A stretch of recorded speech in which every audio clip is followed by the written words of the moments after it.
You received a call from an inmate at the Department of Corrections. This call will be recorded and monitored. If you wish to block any future calls of this nature, dial 7 now. To accept this call, press 5 now. To decline this call, hang up. K-Dog, how is it going? I haven't heard from you in a while. Oh my goodness, this is getting crazy. Another death. Well, yeah, I'm a type 1 diabetic as well, and I used to pump. How could they not know that? Because if a person doesn't get insulin who's a diabetic, there's going to be a reaction. Oh boy.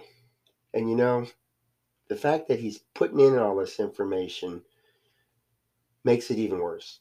He did his job.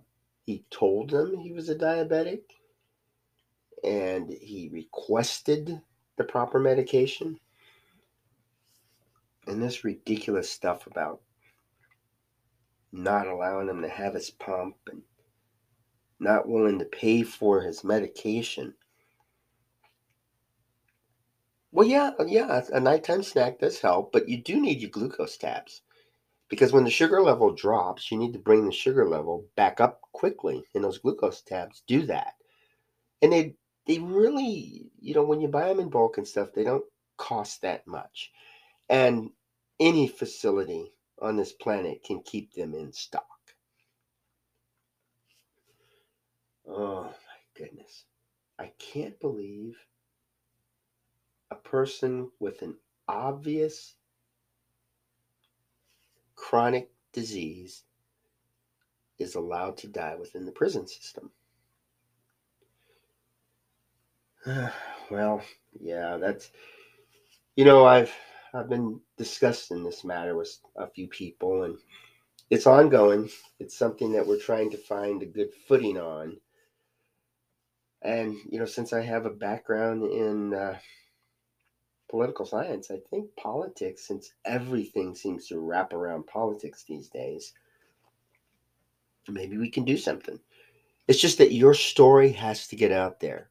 K Dog, you're going to have to tell people what your life was like before then and what happened. I know during trials, your attorney will want to explain situations leading up to the crime and paint you as a person who was traumatized and not having access to resources that could help prevent a crime being committed. It's just that when the people hear it, it's more like this is what the defense is saying to try to get out of going to prison. Yeah, that's right. It's like a kid that starts saying I'm sorry after the crime has been discovered. Of course, yeah, the real one that's remorseful is the one that sits there at the crime scene and says I did it and doesn't even want to go to trial. But it's I think the best time for people to hear the story is after the fact because it looks like even after the fact, it looks like people are trying to avoid long prison sentence, and so they're just creating stuff. But if we have a person who's arrested You have and 60 seconds remaining. immediately talks to a social worker or a psychologist or psychiatrist, I think we'll have a better understanding of what's going on. And all defense attorneys should promote that and get the person in the court with this expert testimony saying that the person was heavily addicted to drugs. Person commits crimes You have 30 seconds remaining. to get some sort of self medication, or the person wasn't mentally well. or the circumstances. And then that should be considered. But and that diabetes thing would have come out too. And then maybe the judgment would include extra care.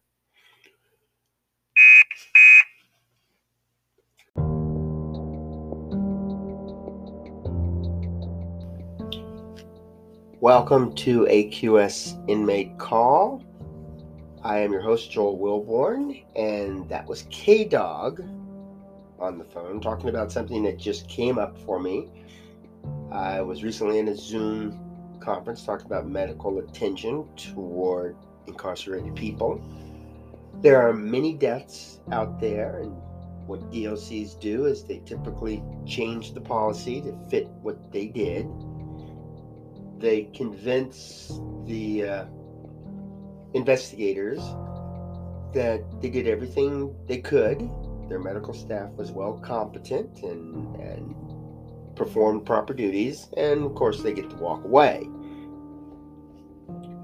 Personally, I think this is linked to the 13th Amendment, where inmates are considered slaves and they don't have the same rights as the rest of us. So if a person goes to prison, asks for medical attention, they look at the situation and determine that it's just too costly. Now, this person needs insulin or chemotherapy or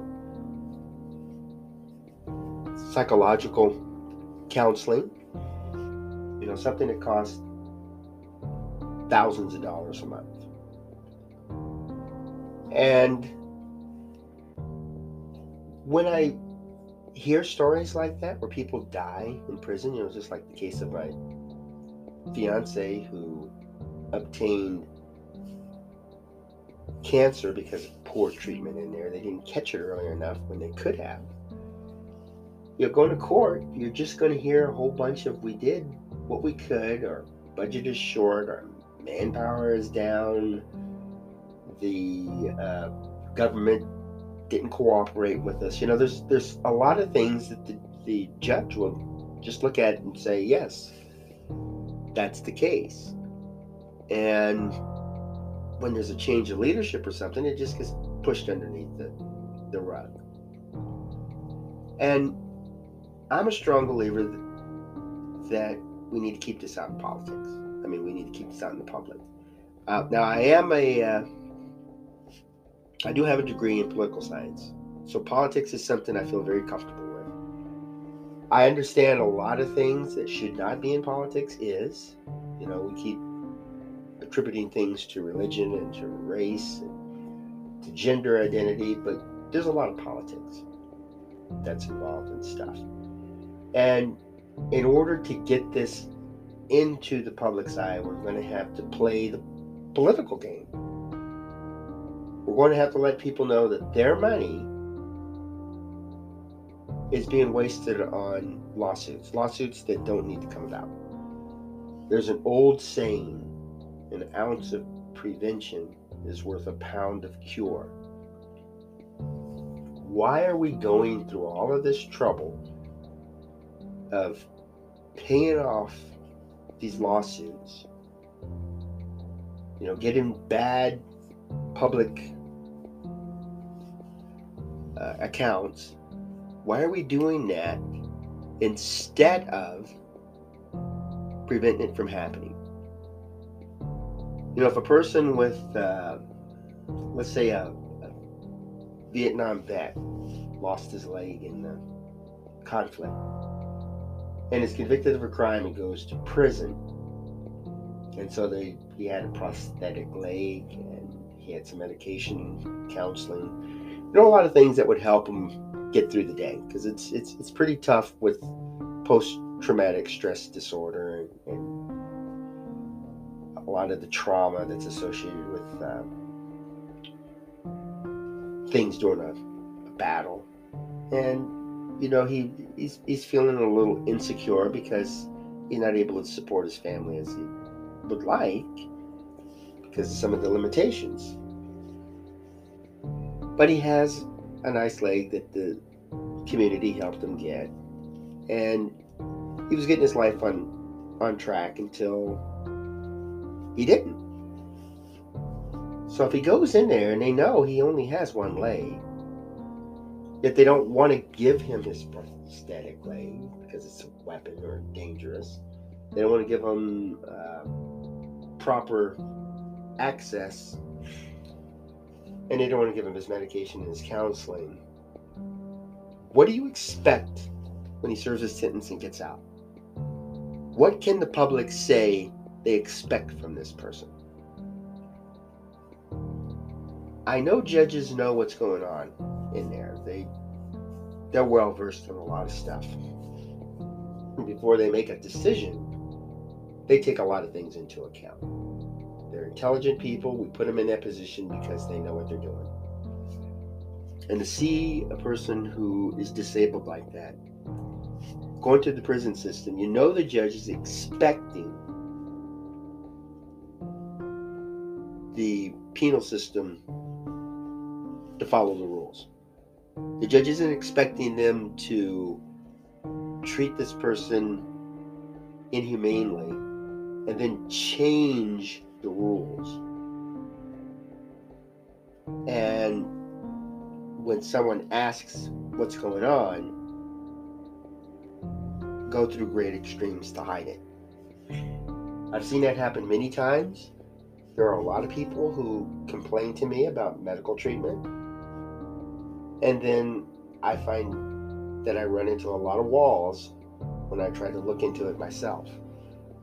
This is not something that's used as an excuse that we're attacking the DOC and it's not a good thing that we should be doing this.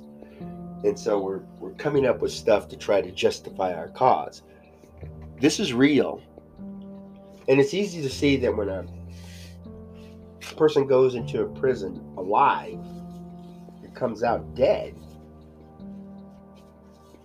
And then the Department of Corrections is saying that it was a natural death. Once those start rising, and once the families start saying, but the body came back with severe trauma inflicted on it, that should throw up a red flag. We need to fix the 13th Amendment. We need to get medical professionals, and in the case of my fiance, they would look through her records and ask, why wasn't these tests performed? Why wasn't this medication? Why didn't we do anything when this was first noticed? There was a lot of questions that came up that made her nervous because she wasn't aware of it. But they would come out. We were looking through your records and you should have had this taken care of months ago. So you have to ask yourself, doctors want people to live. They get good credit by helping a person through a chronic illness or a life-threatening disease. This is good for the community. It's good for the neighborhood. It's good for hospitals. It's good for physicians. It's even good for the government when people make it through. So why don't we want to elevate our medical staff? We have some of the finest medical professionals in the world living in the United States. Yet people are dying in prison from preventable mishaps. And so one of the things that we're considering in our group is to have the medical professionals review DOC medical professionals. And maybe, a person will go in and have severe cramps and talk to the medical staff, and then the medical staff prescribes some medication and stuff, but then a week later, still suffering. Maybe that person should be allowed to talk to somebody on the outside. Maybe the DOC staff should eliminate the medical staff, and we could do everything in the private sector. If it's going to cost a lot of money to lock a person up, we should be willing to pay it. Because the people who convicted this person believe that the person is guilty.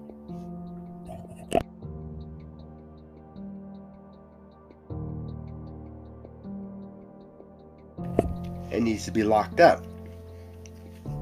My biggest thing is people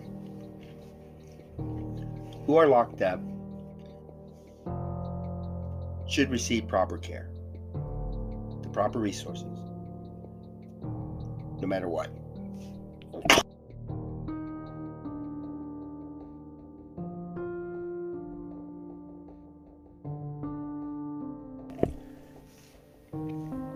So, that's something I want to advocate. I want people to know that before you convict a person, it's going to be expensive. And that can't be said just for the people who have chronic illnesses. That can be said for everybody. You know, even the 19-year-old who robs a jewelry store. This person is also expensive to lock up.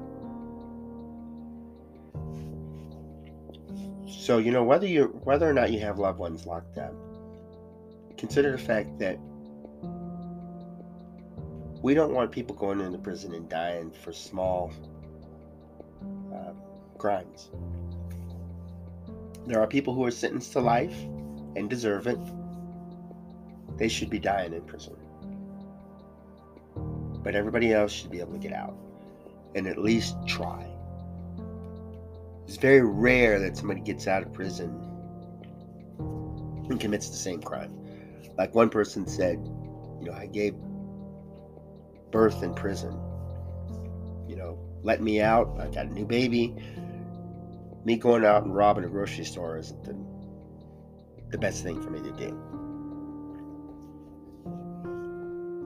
And if you know there's resources out there, you know there's help that people are willing to extend to you, you're less likely to commit a crime.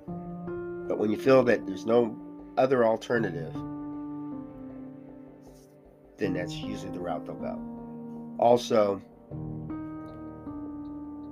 locking a person in a building and ignoring them has never solved crime. It doesn't end anything. It just creates more problems. So that's something we're going to look into. And I hope that you can support us. Maybe we can get out and talk to some of the senators and representatives. Maybe we can make this political. Tell the story of the person who was locked up and have that person tell us what could have been done to help. It's like President Kennedy said, you know, ask not what your country can do for you, but ask what you can do for your country. What can we do to prevent crime from reoccurring? And one of the best things is to talk to these people. You have to. Well, thanks for tuning in. Once again, I'm asking that you check out the YouTube channel, listen to some incarcerated people tell their side of the story. And that's on YouTube. Go out and have yourself a wonderful day and make beautiful memories for tomorrow.